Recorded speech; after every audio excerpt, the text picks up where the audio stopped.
श्री स्वामी समर्थ मंडळी, तर स्वागत असा माझ्या नव्या एका मिनी ब्लॉगमध्ये. तर मंडळीनो, आज आम्ही बघूया कोंबाची कापा आणि कोंबची तवा फ्राय.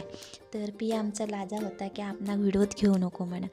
तर ही एका ह्याच्यातली कापा आणि एका साईडचे कोंबचे. तर कोंबचे असे टोचूचे लागतात सुरीत, नाहीतर त्याच्यात जो कडवटपणा असता तो पाणी बाहेर येणार नाही.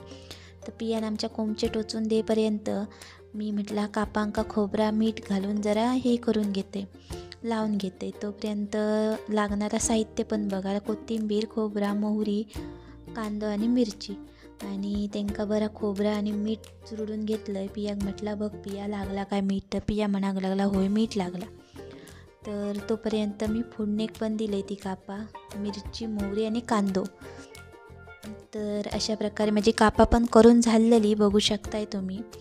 आणि ह्या कोंबांसाठी खूप कष्ट पण असत, जेवढे ते चविष्ट लागतात तेवढे कष्ट पण त्याच्यामागे खूप. जंगलात जाऊचे, घेऊन येऊचे आणि आणून नंतर ते सोलूचे. आणि तोपर्यंत पियान आमच्या कोंबचे टोचून दिल्या. नंतर मी लगेच ते असे पिळून घेतले. पिळल्यानंतर त्याच्यातला जर कडवट पाणी असता तर बाहेर सरता, मग कोंबची कशी कडवट लागणार नाही, कडू लागणार नाही. मग नंतर बारी इली मसाल्यांची, मीठ, मसालो आणि घातलं आणि त्यांना मिक्स करून घेतले.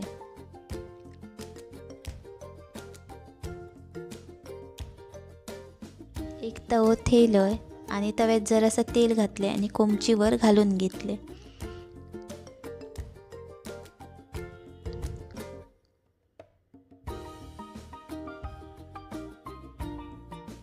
पिटूक म्हटलं कोंबची झाली काय बघ, जरा ढवळून बघल्या तर कोंबची झालेली.